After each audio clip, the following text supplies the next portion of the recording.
the reading part.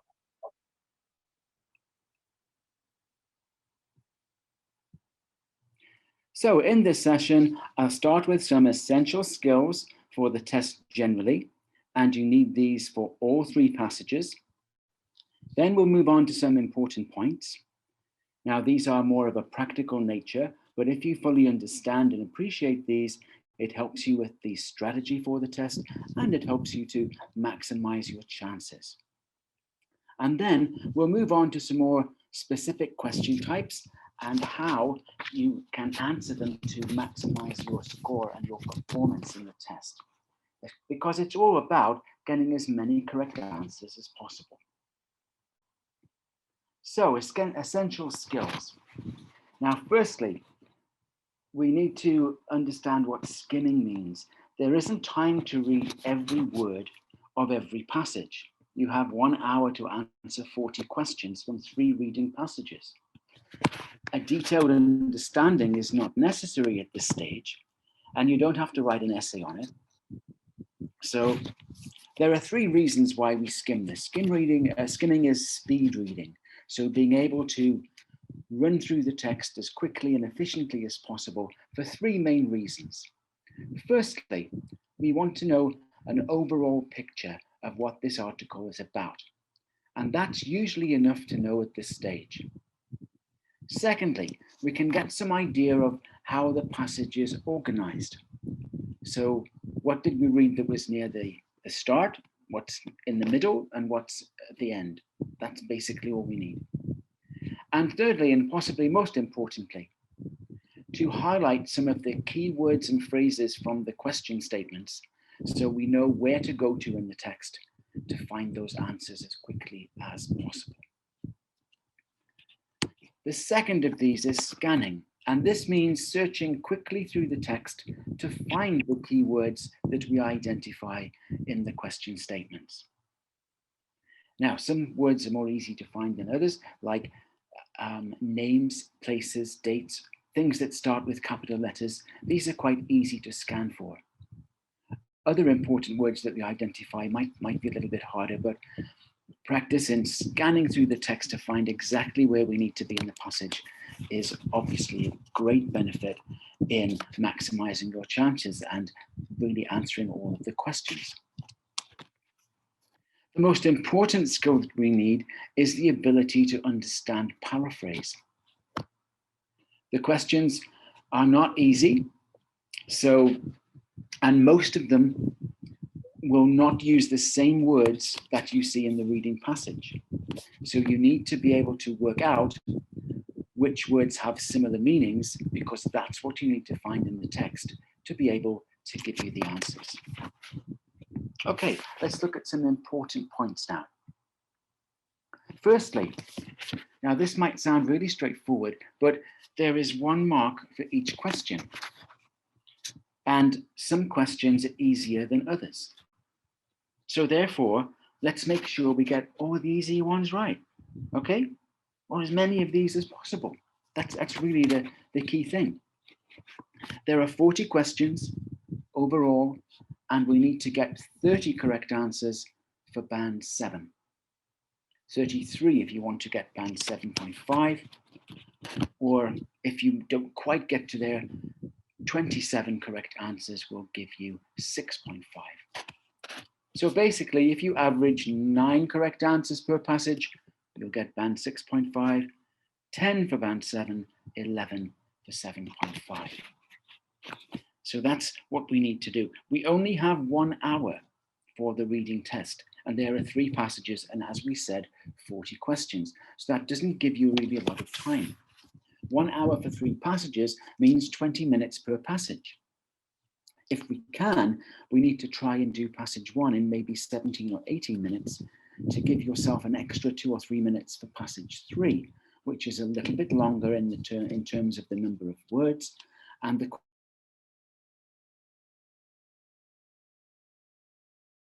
challenging. Now, what does all this mean? Well, firstly, it means that we should not spend more than 2 minutes on any question. If you can't find the right answer in 2 minutes, you're probably not going to get this one right. So let's move on, have our best guess at that answer and move on to the next questions. If you spend too long on each question, you won't get the test finished. And that's one of the main difficulties for many candidates. 30 out of 40 is sort of 7.5 out of 10, 75% of the answers correct.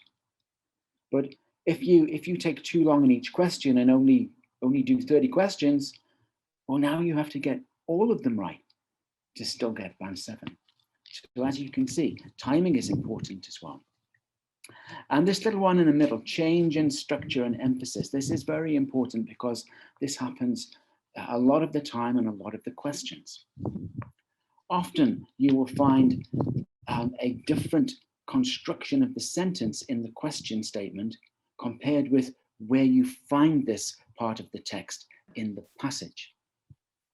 Paraphrase sentences often change the word order or the word forms and so on. So for example, if we see the word produced or produce in a verb, you might find references to production in the passage, that sort of thing. And we'll get some examples of this as we move through the webinar and we look at some sample questions. Okay, that's it for our important points. So let's get started on some question types. Firstly, we'll look at gap fill questions. Now, as I said before, some question types are easier than others. So we need to really major on getting these slightly easier ones correct, as many of these as we possibly can. And gap fill questions are probably the easiest types of questions.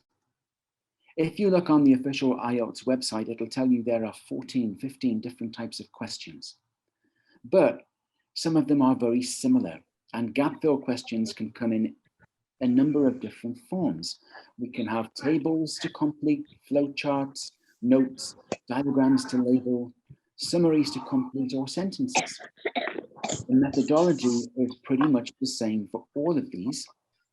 And so the way we do them is the same, trying to find the missing words to complete the notes, the table, the sentence, and so on.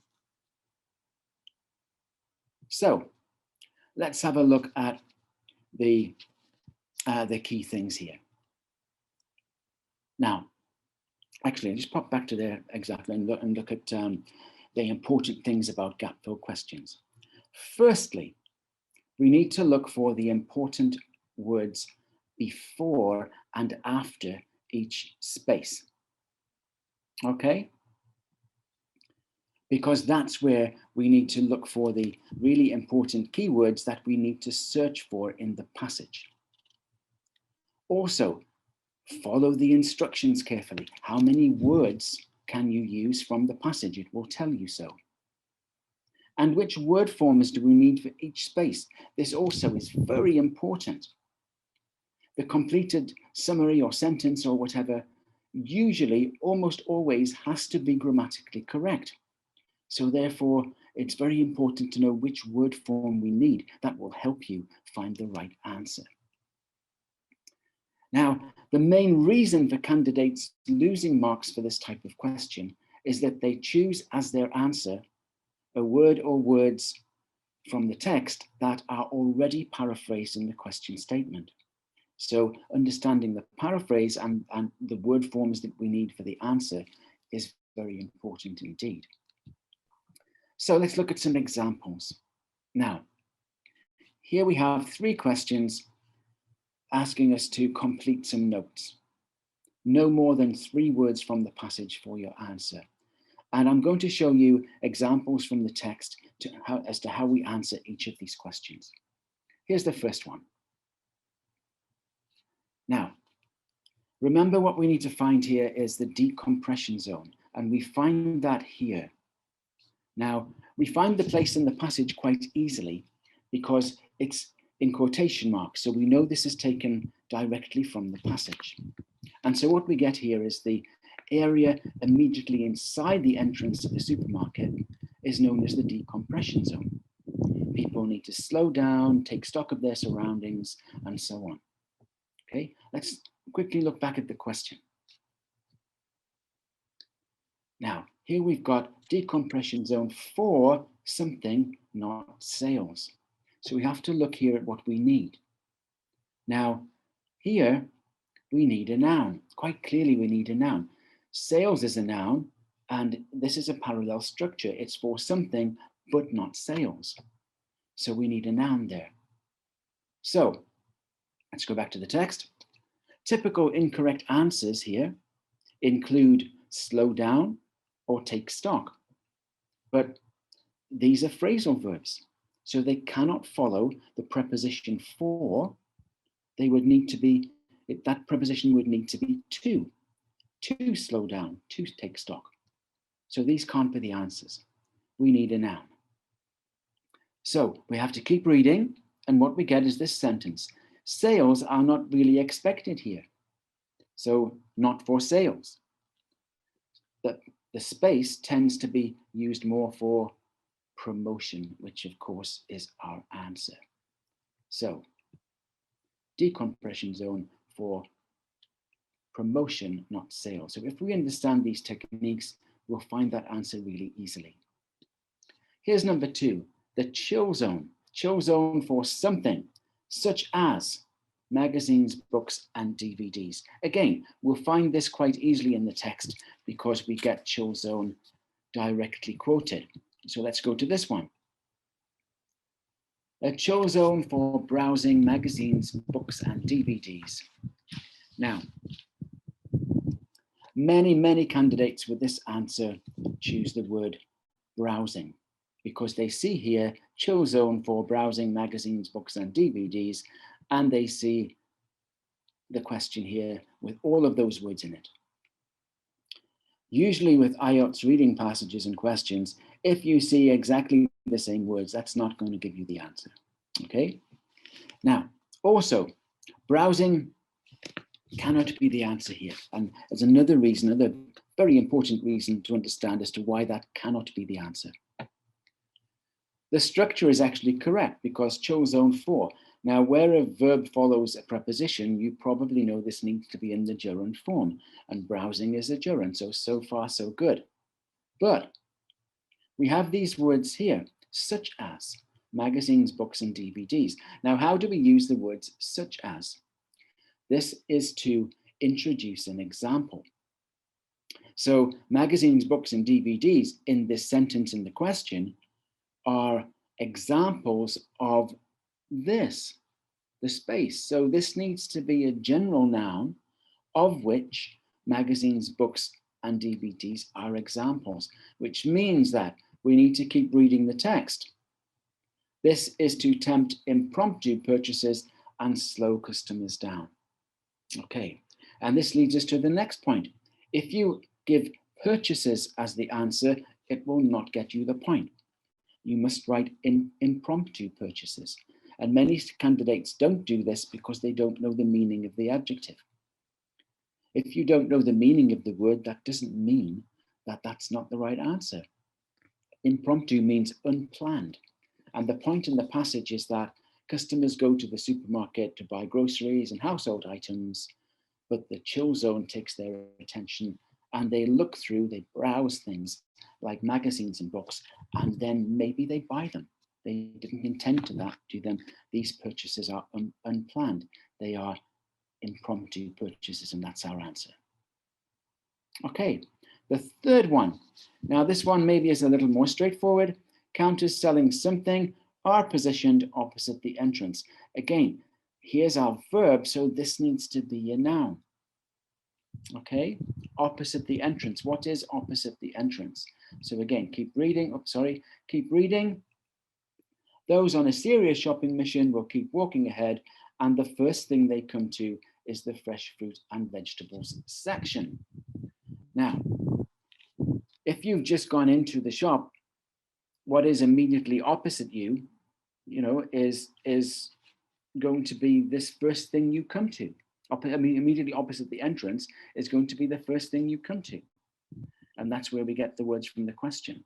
Now, many candidates put fresh fruit and vegetables. We can't do that because we can only use 3 words. And we've got 2 nouns here, so we need and in the middle. The adjective here, this time we don't need it. Fruit and vegetables would give us the answer.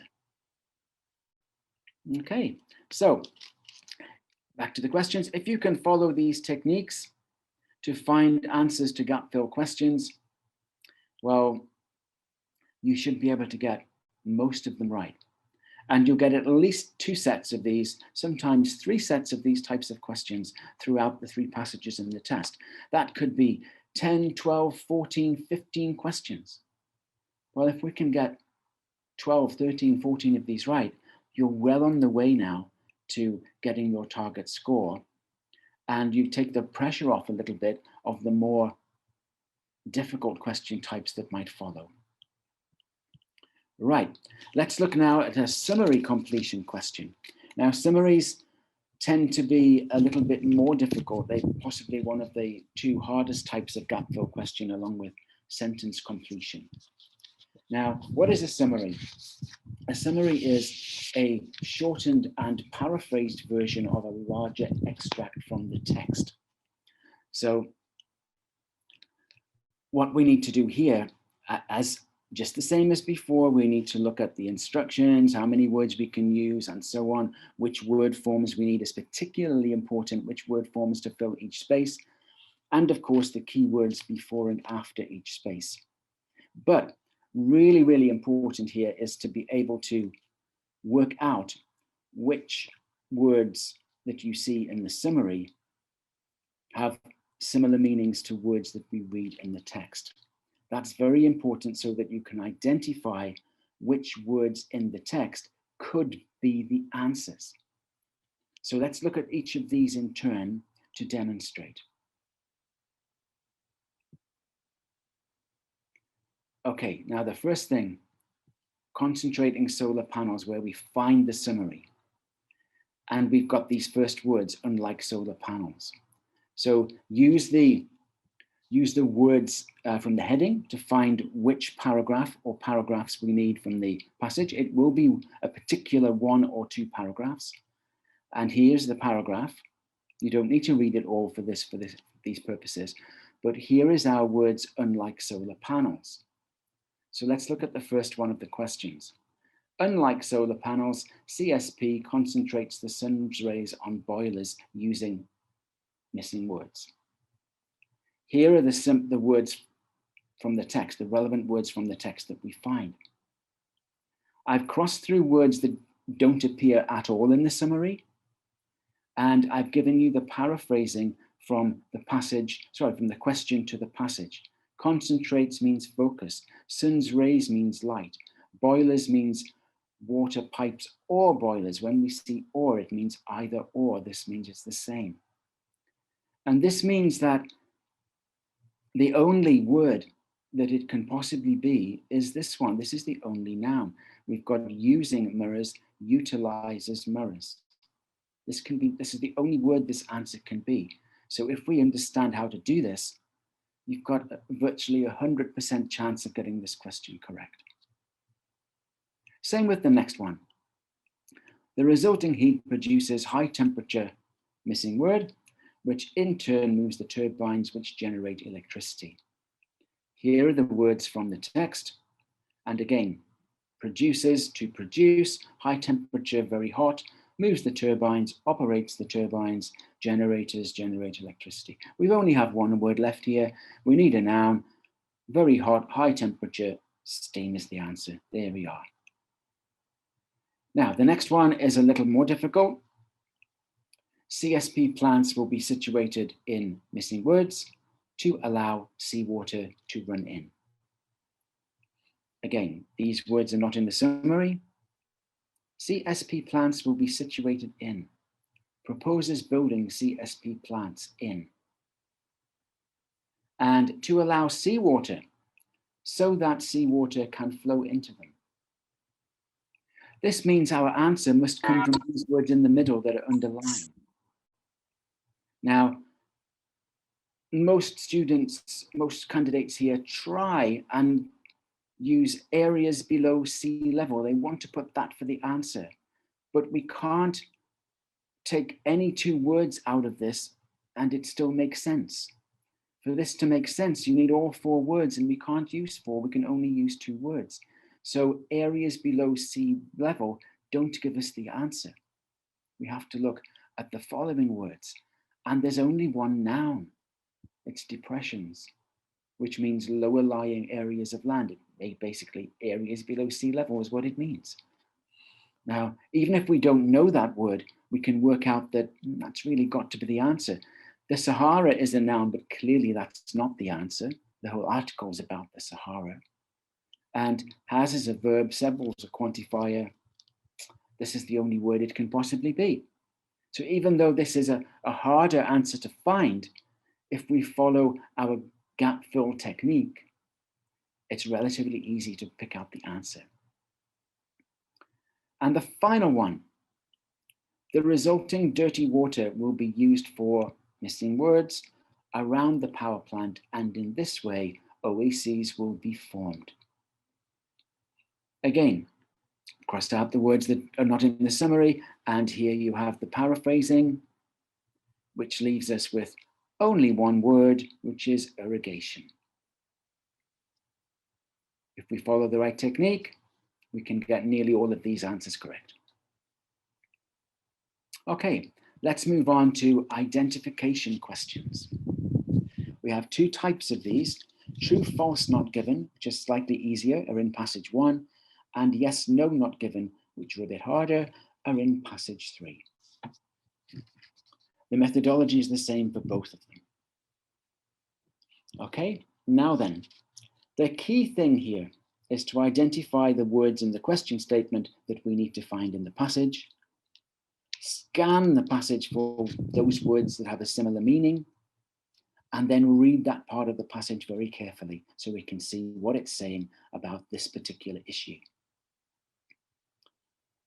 Now, the most important thing for getting the right answers here, this is why candidates lose points for these questions, is to understand the difference between false and not given, or no and not given.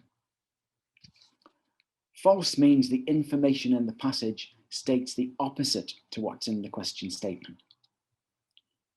Not given means the statement is neither confirmed nor contradicted by the information in the passage. And it's the same for yes, no, not given, but we're looking there at claims or opinions expressed by the writer. So they're a bit more difficult, and that's for another webinar. Let's look at some examples here of true, false, not given identification questions. Here we are. This is the same passage actually for the first set we looked at about the supermarket layout.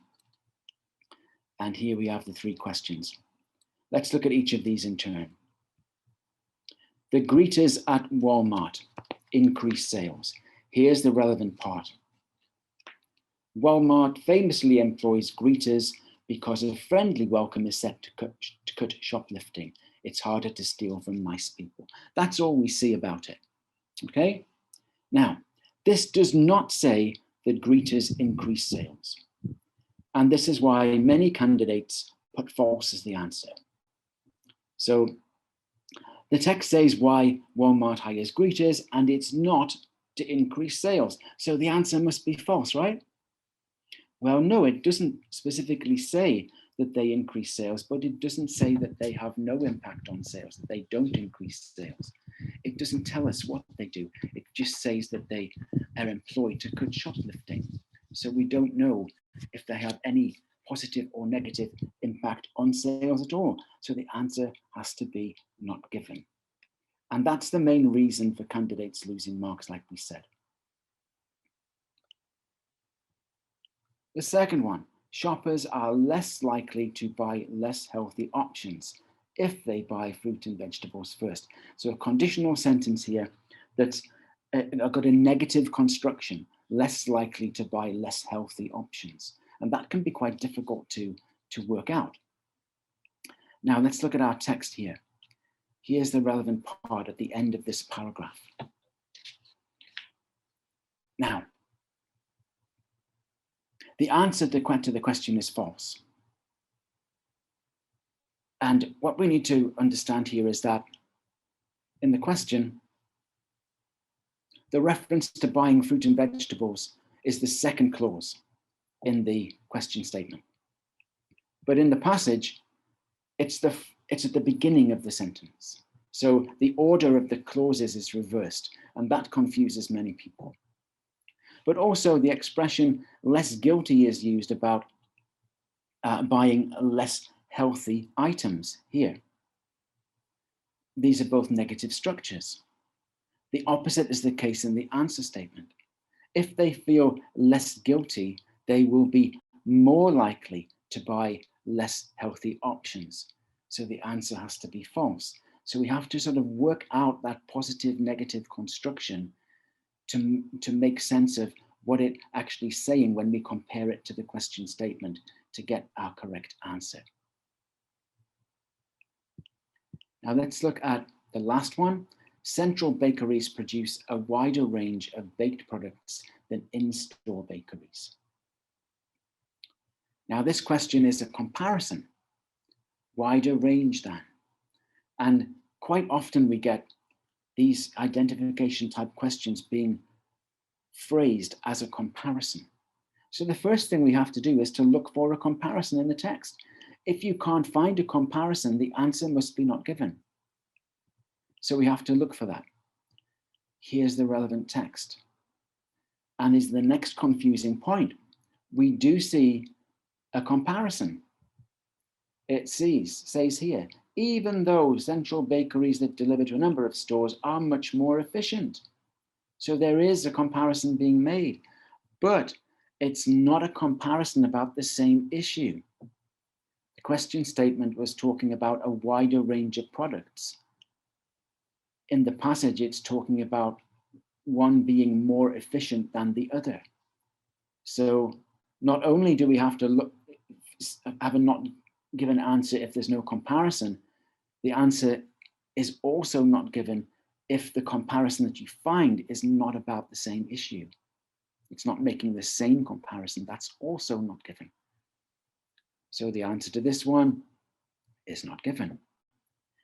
It's only when you find a comparison that is about the same issue that you will get a true or false answer, or a yes or no answer as the case may be. And then you just need to compare the question statement with the text. Is it the same or not? Bearing in mind what I said earlier about positive or negative constructions. Okay, there we are. We've sort of run out of time for our multiple choice questions, but we'll have another webinar on reading later in the series that will deal with, which I can include in there as well. Okay, now then, just before we finish, I just want to tell you about our Ielts offerings at Red Fox. We have a range of different products. You can buy self-study products from us where you access the website and go through self-study materials. You can book online courses, which are either individual classes or group classes. And we have a range of webinars that we are rolling out over the weeks throughout the year. Some are free and some you have to pay a small fee for. We can help you also with mock tests and with assessments so that you take a pre-course assessment so we can advise you of the best level of course for you to study with us. And you will find expert guidance from our specialist educators.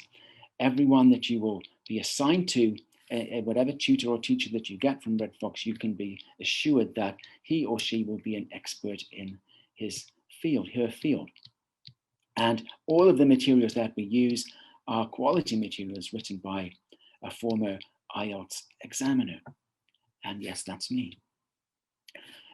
We have videos, we have accessible study materials, and you get full administrative support from our excellent staff in the team in India. So that's telling you all about our courses and IELTS offerings from Red Fox. And that brings us to the end of today's seminar, today's webinar. So I hope you've really enjoyed it and that you've learned a lot. By all means, be in touch with us if you'd like to find any further information on anything that we've been talking about in the webinar today. Otherwise, thank you very much for attending. Hope to see you very, very soon. Bye-bye.